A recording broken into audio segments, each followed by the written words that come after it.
इंसानियत दिल से बनती है और ये दिल हमें जोड़ता है। जो दिल जोड़ नहीं सकता वो देश क्या चलाएगा। जोहार दोस्तों, स्वागत है आपका एक बार फिर से हमारे चैनल पर। आज हम बात करने जा रहे हैं बिहार की उस सियासी तूफान के बारे में जिसके बारे में नेशनल मीडिया खामोश है, डिबेट्स में सन्नाटा है, लेकिन जमीन पर जो हलचल मची है वो बिहार विधानसभा चुनाव 2025 का पूरा समीकरण बदल सकती है। दोस्तों, मैं बात कर रहा हूं वक्फ कानून के इर्द गिर्द हो रही उन रैलियों की जो न सिर्फ भीड़ जुटा रही है बल्कि बिहार की सियासत में एक नया अध्याय लिख रही है। तो चलिए इसे गहराई से समझते हैं कि आखिर क्या हो रहा है, कौन कौन है इस खेल में और क्यों वक्फ का मुद्दा बन रहा है बिहार की सियासत का गेम चेंजर। अगर आप तैयार हैं तो चलिए शुरू करते हैं। सबसे पहले नंबर पर वक्फ का मुद्दा, सुप्रीम कोर्ट से लेकर सड़क तक। दोस्तों, सबसे पहले बात करते हैं वक्फ कानून की। सुप्रीम कोर्ट में इस कानून को लेकर सुनवाई चल रही है और फैसला अभी सुरक्षित है। सुनवाई के दौरान ऐसा लगा कि जो पक्ष इस कानून के खिलाफ है, खासकर मुस्लिम समुदाय की ओर से, उनका पलड़ा भारी है। लेकिन सवाल यह है, सुप्रीम कोर्ट का फैसला कब आएगा और उसका बिहार की सियासत पर क्या असर होगा। दोस्तों, ये कोई छोटा मोटा मुद्दा नहीं है। बिहार की जनसंख्या करीब 10.5 करोड़ है, जिसमें लगभग 1.76 करोड़ यानी 16.9% मुस्लिम आबादी है और सीमांचल जैसे इलाकों किशनगंज, अररिया, पूर्णिया, भागलपुर में तो मुस्लिम वोटर निर्णायक भूमिका में है। ऐसे में वक्फ का मुद्दा बिहार की सियासत में आग की तरह फैल रहा है और इस आग को हवा दे रही है इंडिया गठबंधन के नेता तेजस्वी यादव, पप्पू यादव और अब तो AIMIM भी इस खेल में शामिल हो रही है। लेकिन रुकिए, ये कहानी इतनी भी सीधी नहीं है। आइए एक एक करके समझते हैं कि कौन क्या कर रहा है और क्यों। दोस्तों, अगर आपने पूर्णिया के निर्दलीय सांसद पप्पू यादव की हालिया रैली देखी तो आपका खून भी खौल उठेगा। हजारों की भीड़, हाथ में तिरंगा और मुस्लिम समुदाय का जबरदस्त समर्थन। पप्पू यादव वक्फ के मुद्दे को लेकर हुंकार भर रहे हैं। उनकी रैलियों में लोग चिल्ला रहे हैं, संविधान विरोधी सरकार नहीं चलेगी। पप्पू यादव कहते हैं, ये लोग संविधान को नहीं मानते, ये मुस्लिम विरोधी नहीं बल्कि सनातन संस्कृति को मिटाना चाहते हैं, ये दलितों और आदिवासियों का हक छीनना चाहते हैं।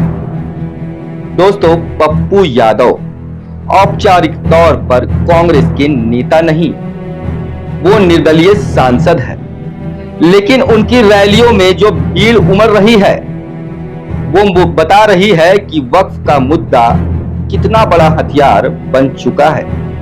पप्पू यादव कहते हैं, इस मुल्क में सिर्फ मोहब्बत बचेगी, सिर्फ सच्चाई बचेगी, जिसके एक हाथ में तिरंगा होगा, दूसरे में गीता और कुरान और संविधान, वही बचेगा। क्या गजब की बात कही है। ये शब्द नहीं, सियासत का वो तीर है जो सीधे बिहार की जनता के दिलों में उतर रहे हैं। अब बात करते हैं तेजस्वी यादव की। दोस्तों, हाल ही में तेजस्वी ने एक ऐसी रैली की जिसे मैं कहूंगा इंडिया गठबंधन का मास्टर स्ट्रोक। इस रैली में न सिर्फ कांग्रेस के दिग्गज नेता सलमान खुर्शीद मौजूद थे बल्कि AIMIM के प्रदेश अध्यक्ष और विधायक भी नजर आए। हाँ, आपने सही सुना, AIMIM वही एआईएमआईएम जिसने 2020 के बिहार विधानसभा चुनाव में आरजेडी को मुस्लिम बहुल इलाकों में भारी नुकसान पहुंचाया था, लेकिन अब तेजस्वी की रैली में एमआईएम की मौजूदगी ने सियासी गलियारों में हलचल मचा दी है। तेजस्वी ने इस रैली में काला कपड़ा बांधकर वक्फ कानून के खिलाफ खुलकर हुंकार भरी। उन्होंने साफ कहा, अगर हमारी सरकार बनी तो ये वक्फ कानून कचरे के डब्बे में फेंक दिया जाएगा, बिहार में इसे लागू नहीं होने देंगे। दोस्तों, ये कोई छोटा मोटा बयान नहीं है, ये एक सियासी मास्टरमाइंड का दांव है जो मुस्लिम वोट बैंक को एकजुट करने की कोशिश कर रहा है। और एमआईएम की मौजूदगी ये तो साफ इशारा है कि इंडिया गठबंधन अब ओवैसी को भी अपने कुनबे में शामिल करने की सोच रहा है। अब आप कहेंगे, सन्नी भाई इसमें नया क्या है, रैलियों में भीड़ तो जुटती ही है। लेकिन दोस्तों, ये कोई साधारण भीड़ नहीं है, ये वो भीड़ है जो वक्फ के नाम पर गोलबंद हो रही है।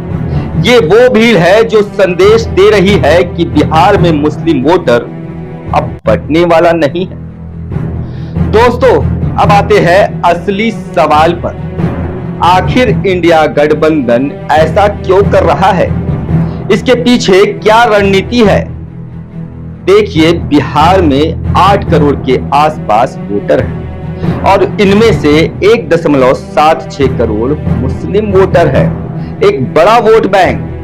इंडिया गठबंधन, खासकर राहुल गांधी और तेजस्वी यादव इस वोट बैंक को किसी भी हाल में बंटने नहीं देना चाहते। राहुल गांधी बार बार जातिगत जनगणना और सामाजिक न्याय की बात कर रहे हैं। वो दलित, पिछड़ा और अल्पसंख्यक वोटरों को एक छतरी के नीचे लाने की कोशिश कर रहे हैं और इस छतरी का सबसे मजबूत खंभा बन रहा है वक्फ का मुद्दा। तेजस्वी यादव और पप्पू यादव की रैलियां, सलमान खुर्शीद की मौजूदगी, एमआईएम का साथ आना, ये सब एक सधी हुई रणनीति का हिस्सा है। इंडिया गठबंधन ये संदेश दे रही है कि अगर सुप्रीम कोर्ट का फैसला मुस्लिम समुदाय के खिलाफ गया तो भी बिहार में वो इस कानून को लागू नहीं होने देंगे।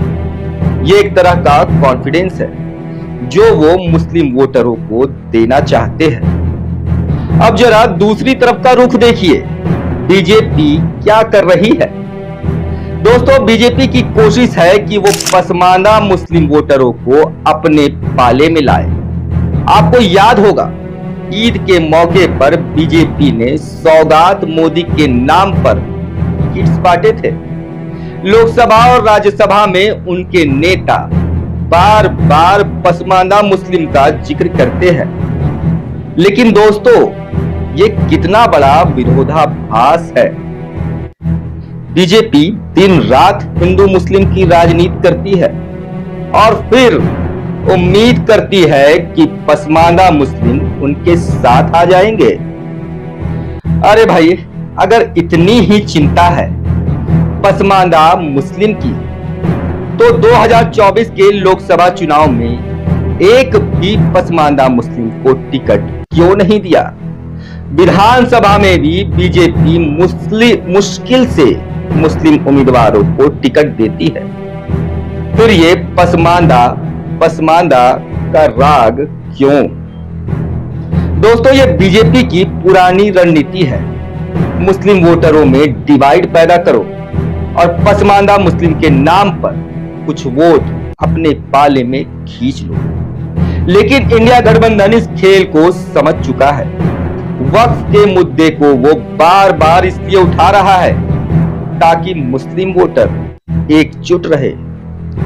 दोस्तों, अब बड़ा सवाल ये है, बिहार की सियासत में ये वक्फ का तूफान कितना असर दिखाएगा? इंडिया गठबंधन की रणनीति कितनी कामयाब होगी और क्या एमआईएम का साथ आना बिहार में नया समीकरण बनाएगा? देखिए, बिहार का सीमांचल इलाका किशनगंज, अररिया, पूर्णिया, ये वो सीटें हैं जहां मुस्लिम वोटर गेम चेंजर है, और अगर इंडिया गठबंधन इन वोटरों को एकजुट कर पाया तो बीजेपी के लिए मुश्किलें खड़ी हो सकती है। लेकिन दोस्तों, ये सिर्फ वोट की राजनीति नहीं है, ये उस संदेश की बात है जो बिहार की जनता तक पहुंच रहा है। पप्पू यादव का तिरंगा, तेजस्वी की हुंकार और एमआईएम का साथ, ये सब बता रहा है कि बिहार की सियासत अब सिर्फ जाति और धर्म की नहीं, बल्कि संविधान और सामाजिक न्याय की होगी। दोस्तों, अब आप बताइए, क्या इंडिया गठबंधन की ये रणनीति बिहार में काम करेगी? क्या वक्त का मुद्दा सचमुच में गेम चेंजर बनेगा, या बीजेपी अपनी पसमानदा रणनीति से बाजी मार लेगी? कमेंट बॉक्स में अपनी राय जरूर लिखें, और हाँ, अगर आपको ये विश्लेषण पसंद आया हो तो चैनल को लाइक, शेयर और सब्सक्राइब करना ना भूलें। तो दोस्तों, बिहार की सियासत का ये तूफान कहां जाएगा? अगले 2-2.5 महीने में सब कुछ साफ हो जाएगा। तब तक मेरे साथ बने रहिए और सियासत की हर खबर, हर विश्लेषण पर नजर बनाए रखिए। जोहार।